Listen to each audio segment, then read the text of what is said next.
Hello students, कैसे हो आप सब? बढ़िया। चलो, तो हम धर्म के ताप के गुण पढ़ रहे थे। अब हम बहुत ही नजदीक आ गए हैं इस चैप्टर को खत्म करने के। आज हम कुछ थ्योरेटिकल बातें करने वाले हैं और उन थ्योरेटिकल बातों में हम क्या क्या पढ़ने वाले हैं मैं पहले से इंडेक्स बना के रखी है। आज इंडेक्स बता देता हूँ क्या क्या पढ़ेंगे इसके अंदर हम लोग।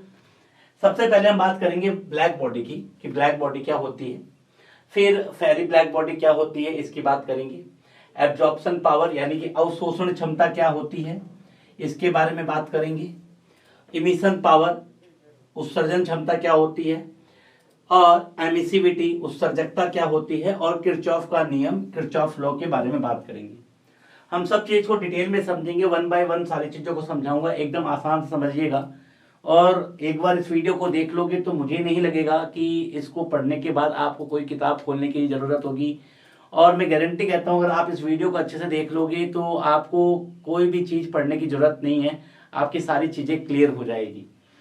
तो मैं स्टार्ट करता हूं सबसे पहले ब्लैक बॉडी से, कृष्णिका वस्तु से, ब्लैक बॉडी रेडिएशन से स्टार्ट करते हैं हम लोग कि ब्लैक बॉडी रेडिएशन क्या होती है। ब्लैक बॉडी रेडिएशन यानी कि कृष्णिका वस्तु विकिरण, कृष्णिका वस्तु विकिरण। देखो क्या होता है, हमने विकिरण के बारे में पढ़ा था यानी रेडिएशन। रेडिएशन क्या होती है मैंने बताया था कि ऊष्मा चालन के 3 प्रकार होते हैं, चालन, संवहन और विकिरण। विकिरण में क्या होता है, माध्यम में कोई प्रकार का परिवर्तन नहीं होता, बिना माध्यम की सहायता से ऊष्मा का एक जगह से दूसरी जगह संचरण किया जा सकता है।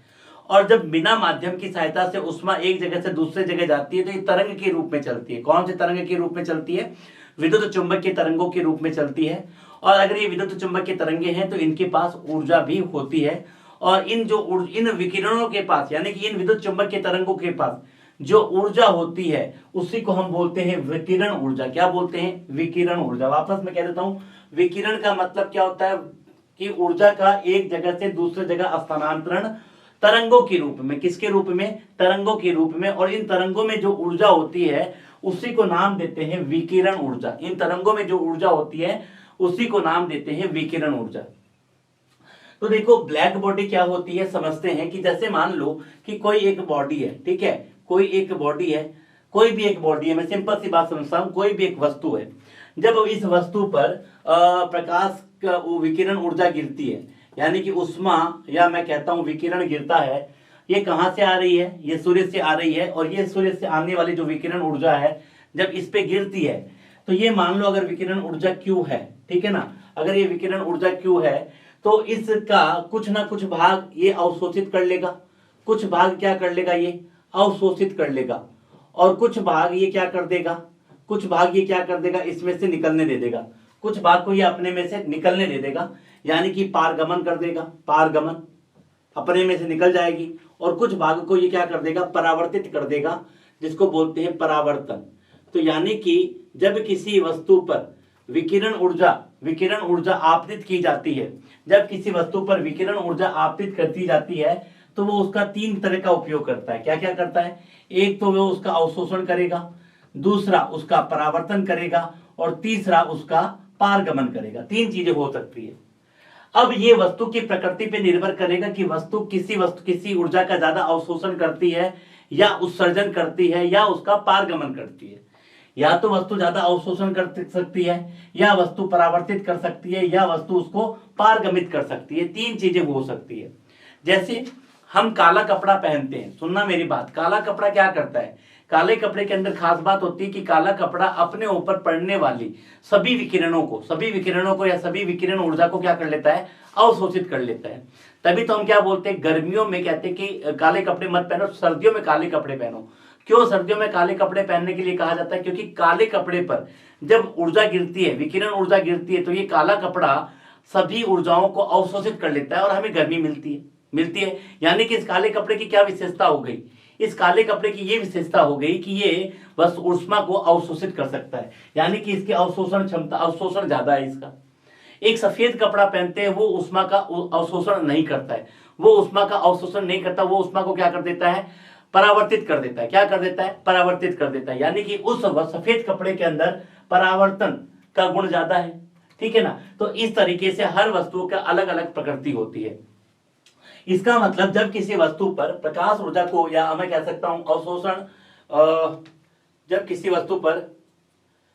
वस्तु पर उष्मा को, विकिरण ऊर्जा को डाला जाता है तो विकिरण ऊर्जा के 3 भाग होते हैं, QA, QR, QT, ठीक है। अब कौन सी वस्तु ज्यादा अवशोषण करेगी, कौन सी वस्तु ज्यादा उत्सर्जन पारगमन करेगी और कौन सी वस्तु ज्यादा परावर्तन करेगी, उसके लिए 3 नियतांक परिभाषित किए जाते हैं, A, R और T। और इन सब का योग कितना होता है? किसी भी वस्तु के लिए 1 होता है। यहाँ A का मतलब होता है उस वस्तु की अवशोषण गुणांक, उस वस्तु का अवशोषण गुणांक, ठीक है। किस वस्तु का? जिस वस्तु पर उष्मा डाली गई है, अवशोषण गुणांक। और R क्या है उसका? R क्या है उसका? परावर्तन गुणांक। क्या होता है? परावर्तन गुणांक होता है। और T क्या होता है? पारगमन गुणांक होता है। T क्या होता है? पारगमन गुणांक होता है। समझिएगा बात को, समझ में आ जाएगी कि पारगमन गुणांक होता है। भाई मैं कहता हूं कि मेरे पास 2 कपड़े हैं, मैं कहता हूं इसकी अवशोषण क्षमता अधिक है या उसकी अवशोषण क्षमता अधिक है, इस बात का पता कैसे लगाया जाएगा? भाई मेरे ऊपर भी मान लो विकिरण गिरा, इसके ऊपर भी विकिरण गिरा, मैं कहता हूं कि किसकी अवशोषण क्षमता अधिक है, यानी कि कौन प्रकाश को ज्यादा अवशोषित करेगा, कौन ऊर्जा को ज्यादा अवशोषित करेगा, इस बात का पता इससे लगाया जाएगा, ए से। कौन कितना परावर्तित करेगा उससे पता इससे लगाया जाएगा, कौन कितना पारगमित करेगा उसका पता इससे लगाया जाएगा। यानी कि इसको बोलते हैं अवशोषण गुणांक, इसको बोलते हैं परावर्तन गुणांक और इसको बोलते हैं पारगमन गुणांक। किसी की वस्तु के लिए, किसी भी वस्तु के लिए जिस वस्तु पर विकिरण ऊर्जा गिरती है उसके लिए A+R+T का मान 1 के बराबर होना चाहिए। अब अगर अवशोषण गुणांक की बात करूं कि सर अवशोषण गुणांक क्या होता है, पहले ये समझ लीजिए कि अवशोषण गुणांक क्या होता है। अवशोषण गुणांक ये कहता है, मान लो किसी वस्तु पर आपने 100 जूल ऊर्जा गिराई। कितनी जूल ऊर्जा गिराई? 100 जूल ऊर्जा गिराई, ठीक है, 100 जूल ऊर्जा गिराई और उस वस्तु ने 90 जूल ऊर्जा अवशोषित कर ली।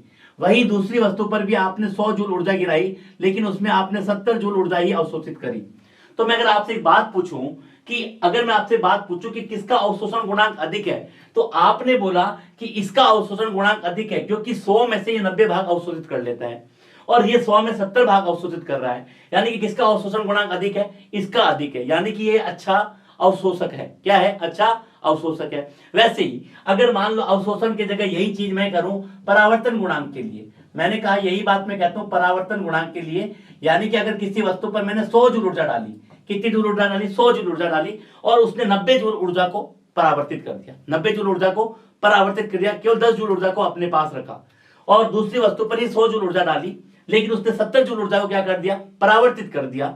तो दोनों का अच्छा परावर्तन गुणांक किसका है? सर इसका है। समझ में आई? तो हम कह सकते हैं कि अवशोषण गुणांक क्या होता है, अगर मैं ध्यान से पूछूं तो किसी वस्तु द्वारा अवशोषित उष्मा, किसी वस्तु द्वारा अवशोषित उष्मा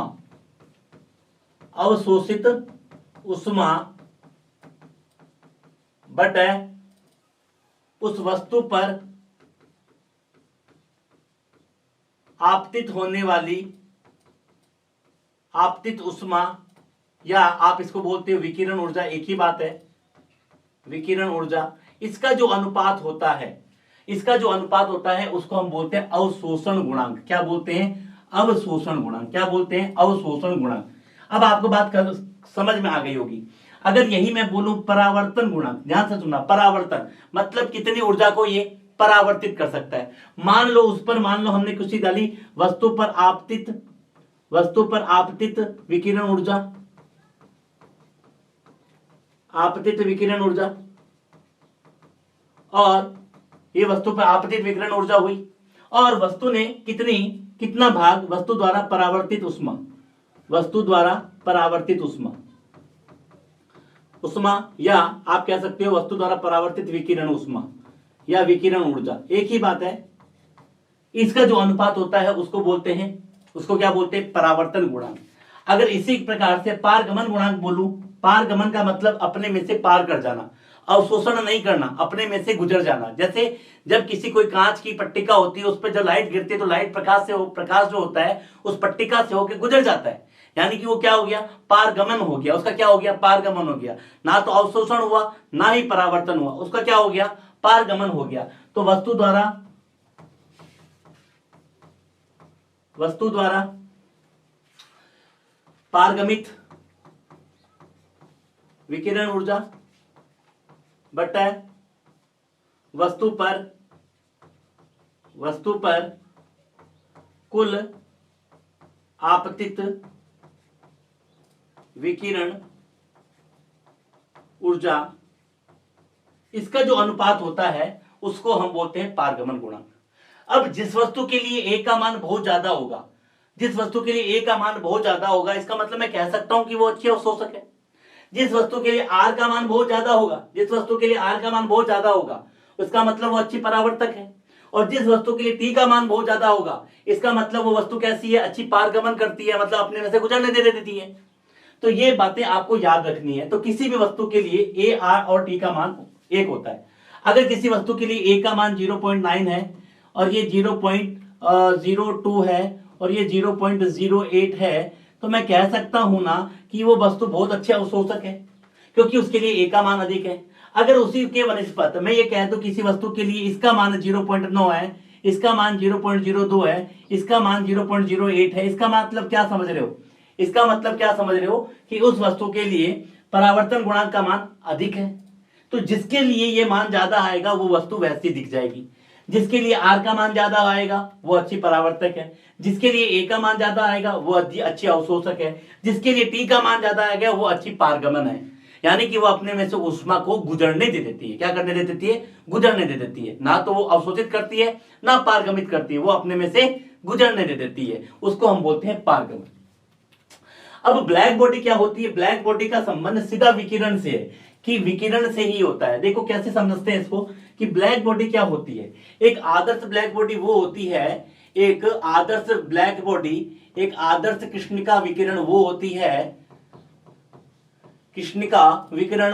है, जो अपने ऊपर, एक आदर्श कृष्णिका विकिरण वह होती है, कौन सी वस्तु होती है? जो अपने ऊपर आपतित होने वाली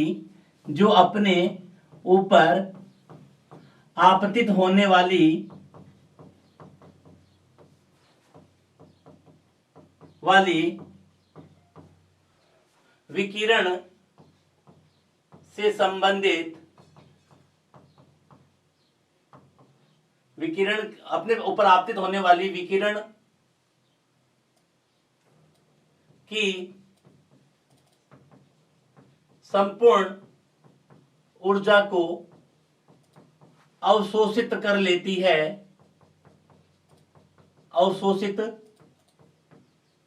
है। सुनना मेरी बात ध्यान से। एक कृष्णिका विकिरण क्या होती है? कृष्णिका विकिरण का मतलब होता है ब्लैक बॉडी। कृष्णिका विकिरण क्या होती है? ब्लैक बॉडी होती है। कृष्णिका विकिरण क्या होती है? हम बात करते हैं कृष्णिका विकिरण का मतलब क्या समझते हो? कृष्णिका विकिरण का मतलब होता है ब्लैक बॉडी। समझिएगा इस बात को कि कृष्णिका विकिरण का मतलब क्या होता है? Black body. जैसे मान लो कि मेरे पास कोई एक वस्तु है, अब इसे यहां पर विकिरण ऊर्जा आई, और विकिरण ऊर्जा हमें पता है तरंगों के रूप में चलती है। विकिरण ऊर्जा कैसे मिलती है? तरंगों के रूप में चलती है। और ये जो तरंगे होती है, इन तरंगों में क्या होती है? ऊर्जा होती है।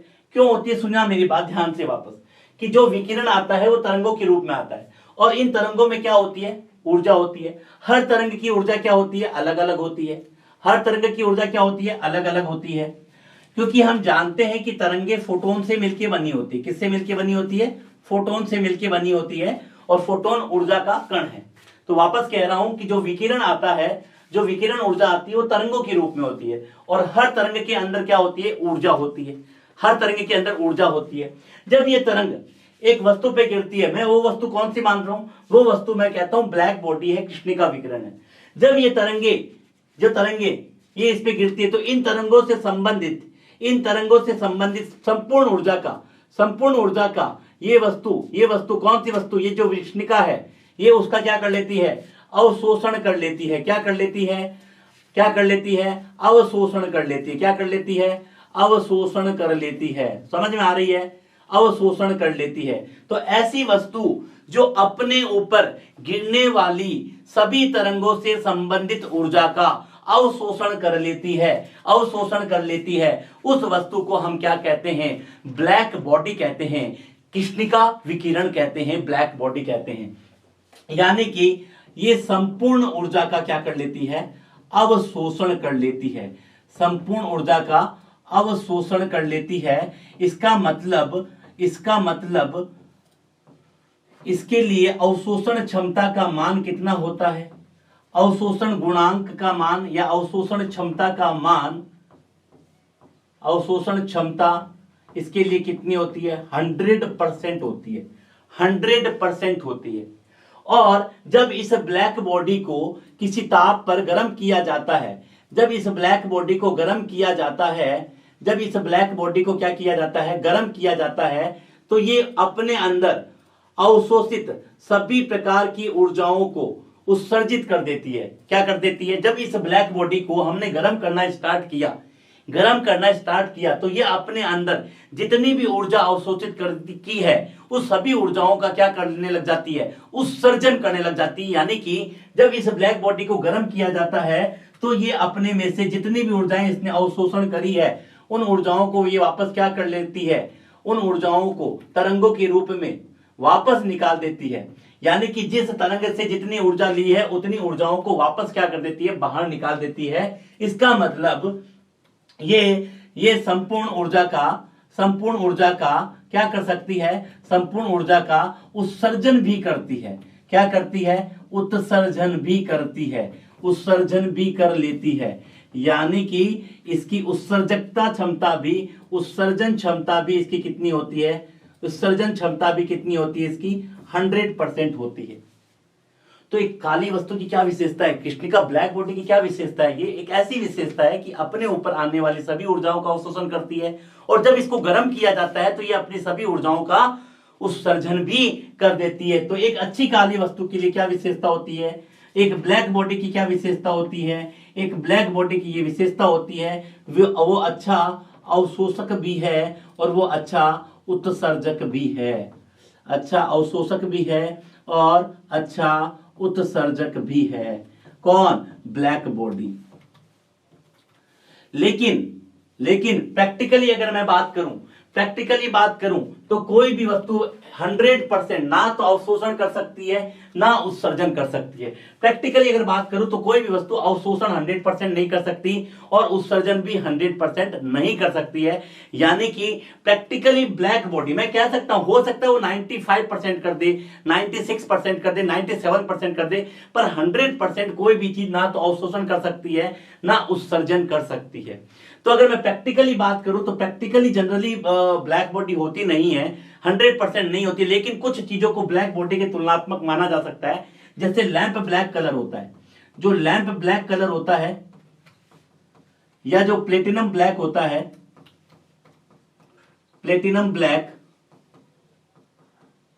ये जो कलर होते हैं इनको लगभग कृष्णिका वस्तु माना जा सकता है, क्योंकि लैंप ब्लैक के अंदर 90% लगभग अवशोषण होता है, 90% अवशोषण हो जाता है। इसके अंदर भी लगभग 95% के पास अवशोषण हो जाता है। यानी कि ये जो कलर होते हैं जब इस पे ऊपर विकिरण को डाला जाता है, जब इनके ऊपर विकिरण को डाला जाता है तो ये संपूर्ण ऊर्जा को अवशोषित नहीं करते, लेकिन 95% कर लेते हैं। यहाँ पे ये 90% कर लेते हैं। तो ये लगभग किसकी तरह बिहेव कर रहे हैं, एक कृष्णिका वस्तु की तरह, यानी कि ब्लैक बॉडी की तरह बिहेव कर रहे हैं। समझ में आ रही है बात। अच्छा, दूसरी इंपॉर्टेंट बात, क्या ब्लैक बॉडी का मतलब काला होना जरूरी है? ब्लैक बॉडी का मतलब काला होना जरूरी नहीं है।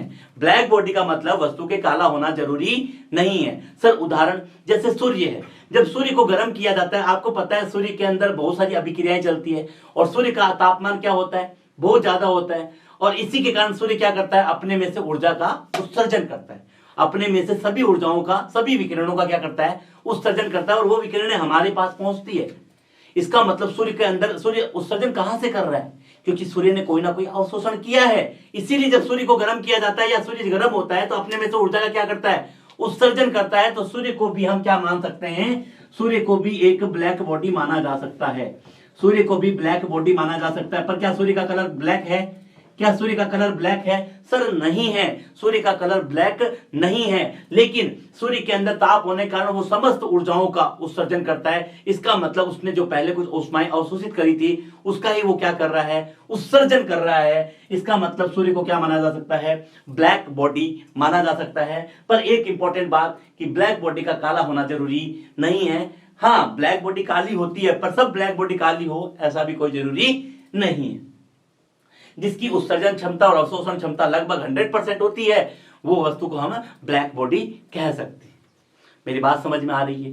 एकदम बात समझ में आ रही है, कोई दिक्कत नहीं है। जैसे मान लो आपने किसी वस्तु पर, आपने मान लो किसी वस्तु को काला कर दिया, एकदम भयंकर काला, एकदम भयंकर काला। आप सोचो कि आपने भयंकर काला तो कर दिया उसको, ये मैंने भयंकर काला कर दिया। अब आपने बोला सर ये तो एकदम अच्छा अच्छा पूरा पूरा आपने काला काला कर दिया, एकदम बहुत अच्छा अच्छा काला कर दिया, तो क्या ये ब्लैक बॉडी बनेगी? हाँ, इसके अंदर ब्लैक बॉडी के गुण आ सकते हैं, पर ये 100% ब्लैक बॉडी बन जाए ऐसा जरूरी नहीं है। क्योंकि ऐसा इसलिए है क्योंकि इसके अंदर हो सकता है अगर थोड़ी सी भी जगह छूट जाए तो ये उससे, अगर मान लो एक पॉइंट भी मैंने छोड़ दिया, यहां पर एक पॉइंट भी छोड़ दिया, एक पॉइंट एटॉमिक लेवल पर अगर मैं एक पॉइंट भी छोड़ दूं तो जो मान लो यहां पॉइंट छूट गया या एकदम कर दिया, फिर भी एकदम एक माइनर एटॉमिक लेवल पर अगर बात करूं तो यहां से अगर एक पॉइंट भी छोड़ दिया तो यहां से जो ऊर्जा गिरेगी वो इससे पार हो जाएगी, यानी कि उसका अवशोषण नहीं हो पाएगा। यानी कि कोई भी चीज परफेक्टली ब्लैक बॉडी नहीं बनाई जाती। हाँ, फेरी नाम के साइंटिस्ट ने एक प्रैक्टिकली ब्लैक बॉडी बनाई थी। फेरी नाम के साइंटिस्ट ने एक प्रैक्टिकली ब्लैक बॉडी बनाई थी। जैसा कि मैंने आपके साथ डिस्कस किया था कि फेरी ब्लैक बॉडी बनाने वाला हूं। फेरी नाम के साइंटिस्ट ने क्या किया था? एक प्रैक्टिकली ब्लैक बॉडी बनाई थी। तो फेरी नाम के साइंटिस्ट ने क्या बनाया? एक प्रैक्टिकली ब्लैक बॉडी, जिसको नाम दिया था फेरी ब्लैक बॉडी। क्या नाम दिया? फेरी ब्लैक बॉडी। तो ब्लैक बॉडी की खास बात क्या है? जल्दी से बोलो सर। ब्लैक बॉडी की खास बात यह होती है कि वो अपने ऊपर आने वाली ऊर्जा का अवशोषण करती है और गर्म करने पर उस सभी ऊर्जाओं का क्या कर देती है? उत्सर्जन कर देती है। ऐसी वस्तु ब्लैक बॉडी कहलाती है। वो जितनी भी ऊर्जा गिरती है सबको अवशोषित करती है और जितनी ऊर्जा ली है सबको क्या कर देती है? उत्सर्जित कर देती है। तो फेरी नाम के साइंटिस्ट ने एक ब्लैक बॉडी बनाने की कोशिश की। उसने क्या किया? एक गोला लिया, खोखला गोला लिया, एक खोखला गोला लिया, ऐसा खोखला गोला लिया। और इस खोखले गोले के अंदर उसने क्या किया? एक छोटा सा होल बना दिया, एक छोटा सा एक होल बना दिया, ऐसा बना दिया, और यहां पर एक शंक्वाकार आकार दे दिया, ऐसा, ठीक है, दे दिया। और यहां वाली सतह को काले रंग से पॉलिश कर दिया। यहां वाली सतह को क्या कर दिया? इसने काले रंग से पॉलिश कर दिया, ठीक है। काले रंग से क्या कर दिया? यहां वाली सतह को एकदम काले रंग से पॉलिश कर दिया, ठीक है। काले रंग से यहां पे क्या कर दिया? एकदम पॉलिश कर दिया, एकदम अच्छे से एकदम पॉलिश कर दिया। अंदर वाली सतह को काले रंग से एकदम पॉलिश कर दिया। अब पॉलिश करने के बाद इन सतहों को भी क्या कर दिया? पॉलिश कर दिया। क्यों? ताकि यहां से किसी उष्मा का विकिरण ना हो सके। अब हुआ क्या? कोई प्रकाश विकिरण ऊर्जा आई, और कोई विकिरण ऊर्जा मुझे पता है किसके रूप में आती है? विकिरण ऊर्जा तरंग के रूप में आती है। और जब ये विकिरण ऊर्जा यहां पे गिरी तो यहां से तो किसका परावर्तन नहीं हो सकता, तो यहां से टकरा के वो कुछ कहीं यहां चली गई, यहां से टकरा के वो फिर यहां आ गई, फिर यहां आ गई। तो हमने क्या देखा? ये लगातार अंदर ही अंदर टकरा रही है, और इस टकराने के क्रम में इसकी संपूर्ण ऊर्जा का अवशोषण, किसका? इस विकिरण की संपूर्ण ऊर्जा का अवशोषण इसके सतह के द्वारा कर लिया गया। कौन सी सतह? जिसको काले रंग से रंगा गया है, अवशोषण कर लिया। यह बिंदु क्यों बनाया गया? अगर यह बिंदु नहीं बनाया जाता तो हमें पता है कि जो प्रकाश की किरण आती, टकरा के वापस कहां चली जाती? उसी दिशा में चली जाती। तो अंदर ऊष्मा का अवशोषण नहीं हो पाता। यह बिंदु वापस परावर्तन नहीं होने देता है। जितनी विकिरण ऊर्जा आई वो टकरा के इधर चली गई, ऐसी चली गई। अब सारी विकिरण ऊर्जा का क्या हो गया? यहां पर अवशोषण हो गया सर, अवशोषण हो गया, ठीक है। अब हमने क्या किया? बाद में इसको धीरे धीरे गर्म किया। गर्म करने पर क्या हुआ? इसका तापमान बढ़ा। तो हमने देखा जैसे जैसे तापमान बढ़ता गया, हर तरंगदैर्ध्य से संबंधित ऊर्जा का भी मान निकलता गया। जैसे जैसे तापमान बढ़ाया तो इसमें से विकिरण ऊर्जा का उत्सर्जन होता गया। इसमें से ऊर्जा का क्या होता गया? उत्सर्जन होता गया। मैं फिर से कह रहा हूं, ध्यान देना कि जब इस पर लाइट विकिरण ऊर्जा आई तो यहां से टकराने के बाद अंदर ही अंदर उसका परावर्तन हुआ। इस परावर्तन के दौरान इस वस्तु ने सारी ऊष्मा का अवशोषण कर लिया, सारी विकिरण ऊर्जा अवशोषित हो गई। अब क्या हुआ, इसको गर्म किया, गर्म करने पर ये अपनी ऊर्जाओं को वापस क्या करने लगा, निष्कासित करने लगा। तो देखा गया कि ये लगभग उतनी की उतनी ऊर्जाओं को क्या कर लिया, उत्सर्जित कर लिया जितनी इसने अवशोषित करी थी। जितनी इसने अवशोषित करी थी उतनी की उतनी ऊर्जा को इसने क्या कर लिया, उत्सर्जित कर लिया। इसका मतलब ये गुण इसके अंदर, ये जो गुण है ये किसके गुण है, ये ब्लैक बॉडी के इसके अंदर गुण है। क्योंकि ब्लैक बॉडी जितना अवशोषण करती है उतना ही क्या करती है, उत्सर्जन करती है। क्या करती है, उत्सर्जन करती है। इसका मतलब हम ब्लैक बॉडी के बारे में ये कह सकते हैं कि ये एक अच्छा अवशोषक है और अच्छा उत्सर्जक भी है। अच्छा अवशोषक है और एक अच्छा उत्सर्जक भी है।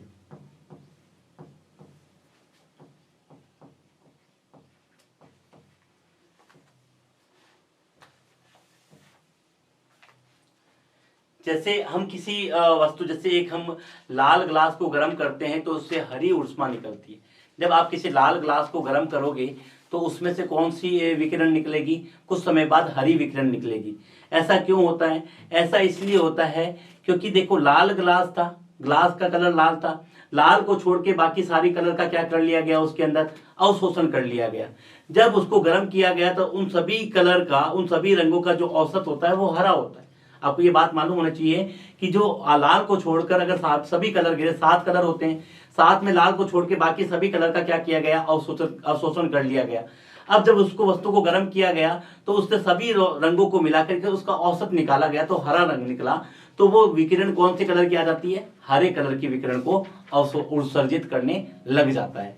मैं फिर से कह रहा हूं, ध्यान देना कि क्या होता है। जैसे एक लाल कलर का ग्लास है, तो लाल कलर का ग्लास लाल क्यों दिखाई देता है, क्योंकि ये लाल कलर को क्या करता है, लाल कलर को क्या करता है, ये लाल कलर को अवशोषित नहीं करता, लाल कलर को अवशोषित नहीं करता।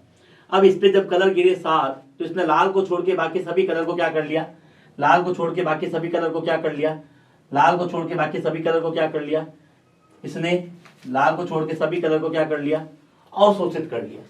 और जब मैंने वापस इसको गर्म किया तो हिसाब से तो क्या होना चाहिए, सारे कलर निकलने चाहिए थे। तो क्या हुआ, इन सारे कलर का एक औसत है, जो हरा कलर है वो हरा कलर हमें दिखाई दिया। इसका मतलब निकल तो रहे, सारे रहे हैं, क्योंकि पर उन सबका औसत क्या है, हरा है, इसीलिए हमें क्या दिख रहा है, हरा दिख रहा है। लेकिन निकल एक्चुअली में क्या हो रहा है, सारे कलर निकल रहे हैं उसमें से। तो इसीलिए एक अच्छा अवशोषक एक अच्छा उत्सर्जक भी होता है। ये इंपॉर्टेंट बात आपको याद रखनी पड़ी है। फेरी ब्लैक बॉडी के बारे में मैंने आपको बता दिया सारी बात। कोई दिक्कत हो कमेंट बॉक्स में कमेंट करना। आइए अब मैं आगे बात करता हूं अवशोषण क्षमता की। अवशोषण क्षमता की बात करता हूं। अवशोषण क्षमता क्या होती है, किसी भी वस्तु के लिए अवशोषण क्षमता क्या होती है।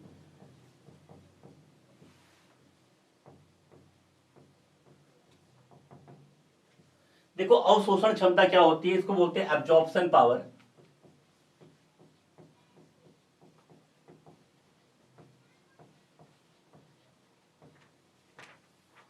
एब्जॉर्प्शन पावर हमें पता है, जो विकिरण आती है वो किसके रूप में आती है, तरंगों के रूप में आती है।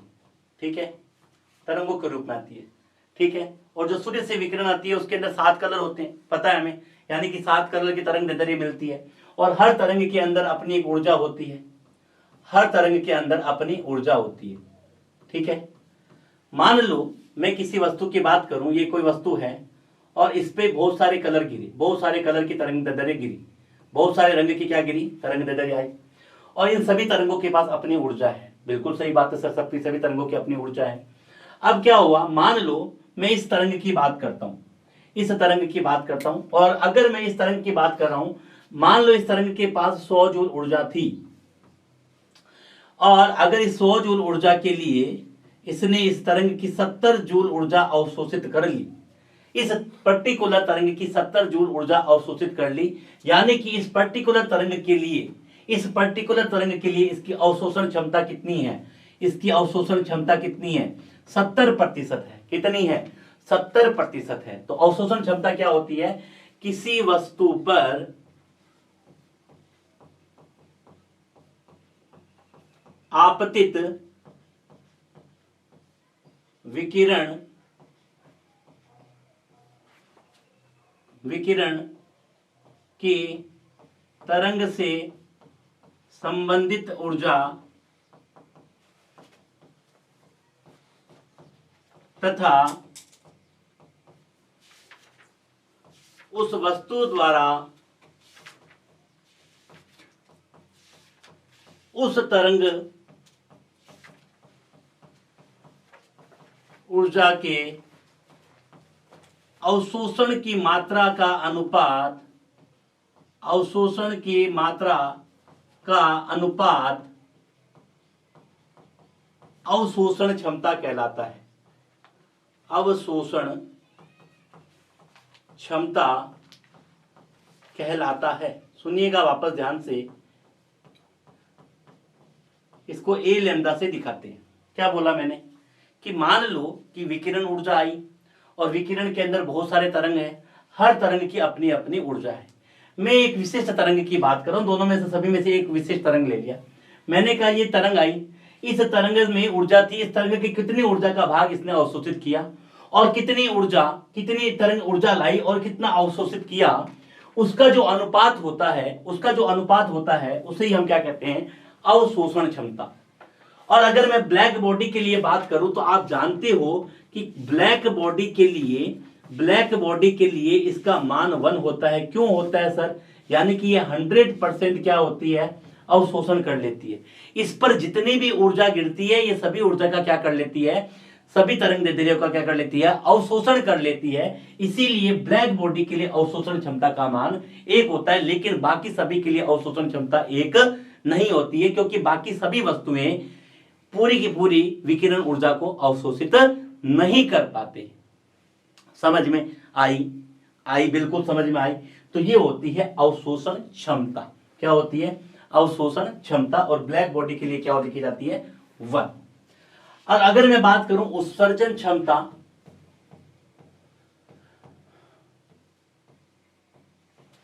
उत्सर्जन क्षमता क्या कहलाती है?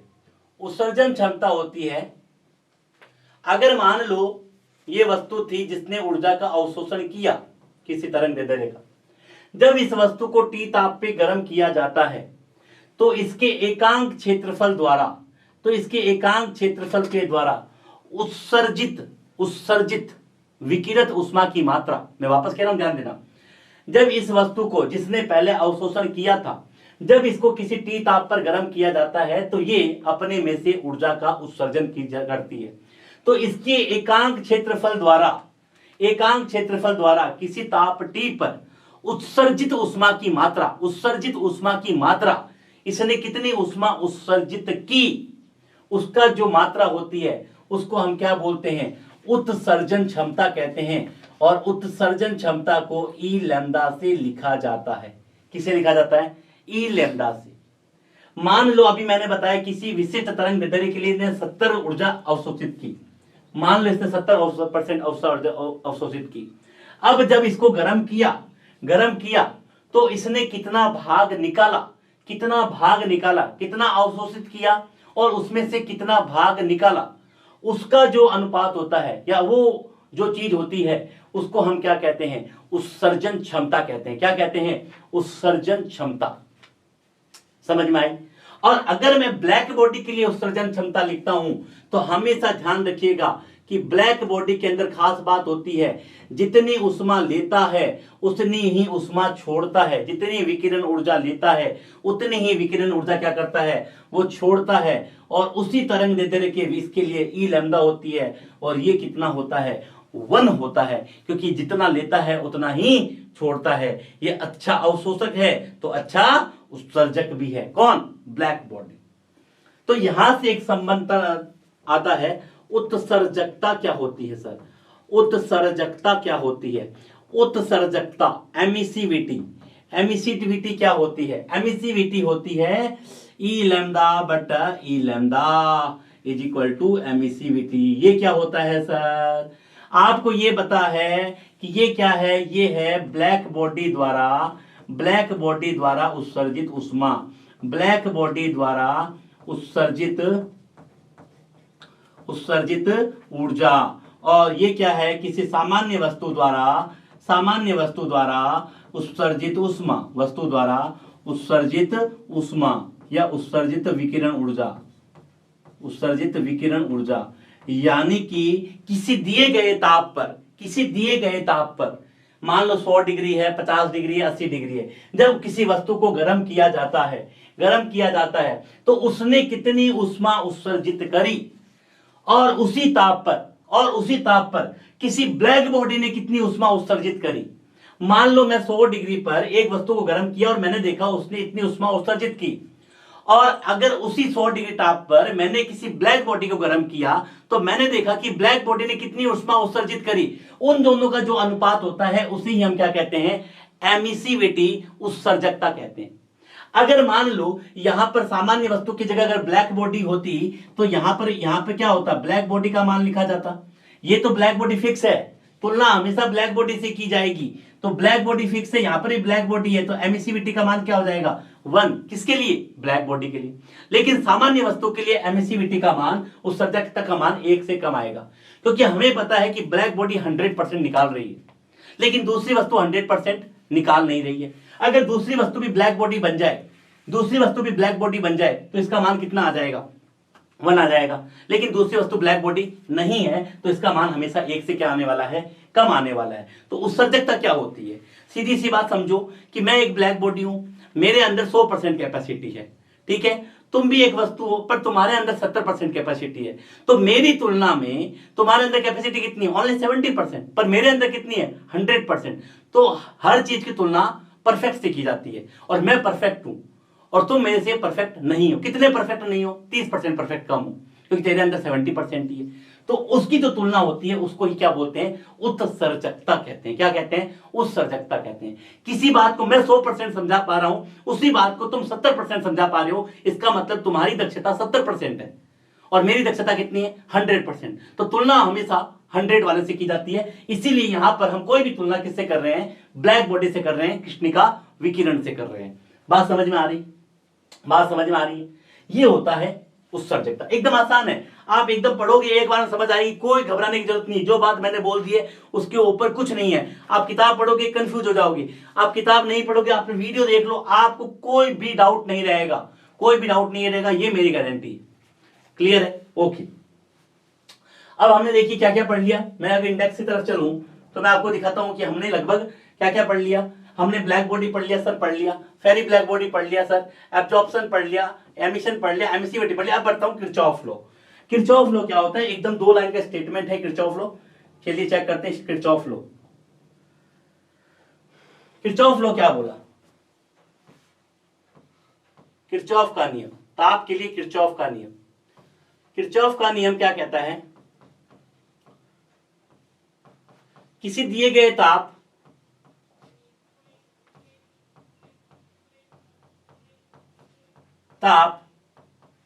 T व तरंग दैर्ध्य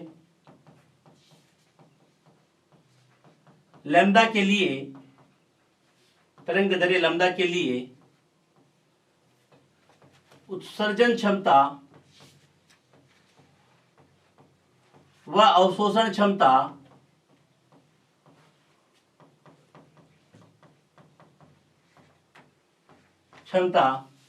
का मान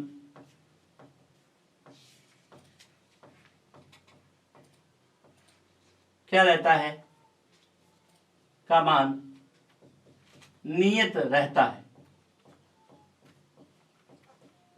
और यह नियत मान ब्लैक बॉडी की उत्सर्जन क्षमता के बराबर होता है। ब्लैक बॉडी की उत्सर्जन क्षमता के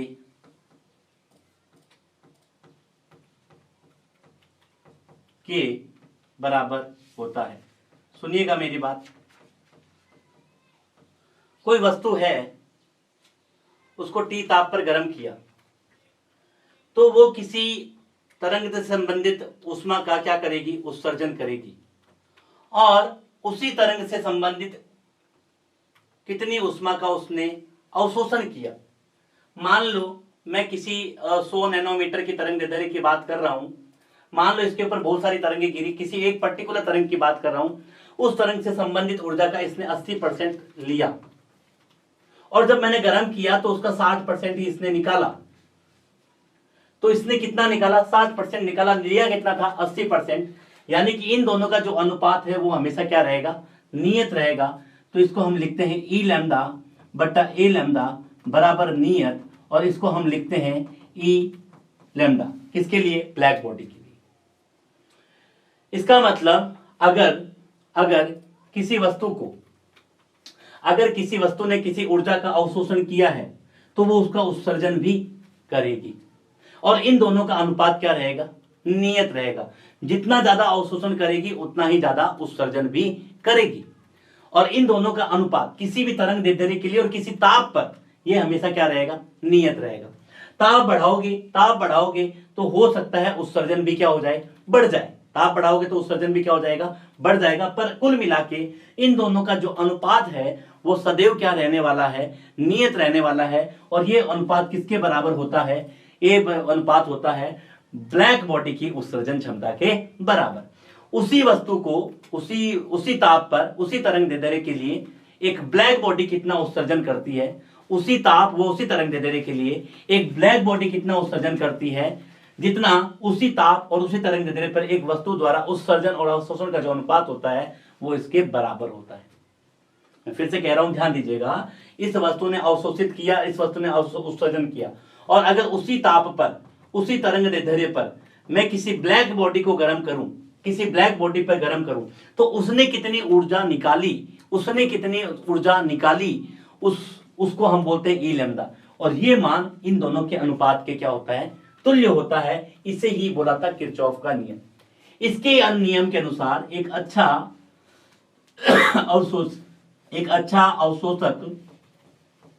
उत्सर्जक भी होता है।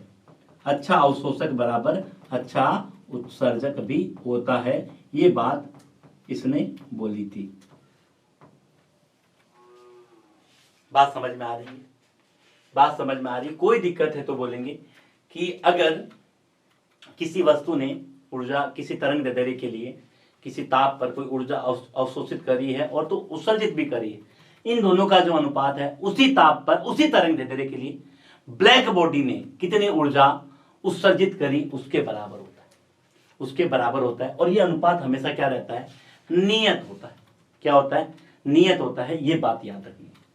इसके ऊपर किरचॉफ लॉ में कुछ भी नहीं है। अगर आपको ये सारी बातें समझ में आ गई है, मुझे उम्मीद है कि आपको सारी बातें समझ में आ गई है। कोई भी डाउट हो कमेंट बॉक्स में कमेंट करना। आपको लगता है कोई बात समझ नहीं आई है, हमें फिर से बताइएगा, मैं आपको फिर से रिपीट कर दूंगा सारी चीजें। लेकिन इसके ऊपर कहीं पर भी कोई भी चीज आपको पढ़ने की जरूरत नहीं है। वीडियो को लाइक जरूर कर लीजिएगा। और बहुत ही मजेदार खुशखबरी की बात कि जल्द ही आपकी 11th की टेस्ट सीरीज भी स्टार्ट हो जाएगी, जो आपकी तैयारी को क्या कर देगी? बूस्ट कर देगी। तो तैयार हो जाओ जल्दी से। इस पर हमारी टीम पूरी प्लानिंग कर रही है। आपके लिए एक अच्छा सा पेपर बनाया जाएगा जो पूरे आपके एग्जामिनेशन पैटर्न पे होगा, और वैसे ही क्वेश्चन का चुनाव किया जाएगा जो टोटली एग्जाम में आने वाले हों। और आपको अगर उनसे संबंधित कोई भी समस्या हो, आप हमारे वीडियो को जरूर देखें। वीडियो देखने के बाद अगर आप उन पेपर को करने बैठोगे तो मैं आपको अश्योर करता हूं कि आप सारी चीज़ों को कर पाओगे, अच्छा कर पाओगे, और हर चीज़ को हैंडल अच्छे से कर पाओगे। ठीक है, तो आज की क्लास को मैं यहीं कंक्लूड करूंगा। और thank you class for watching this video.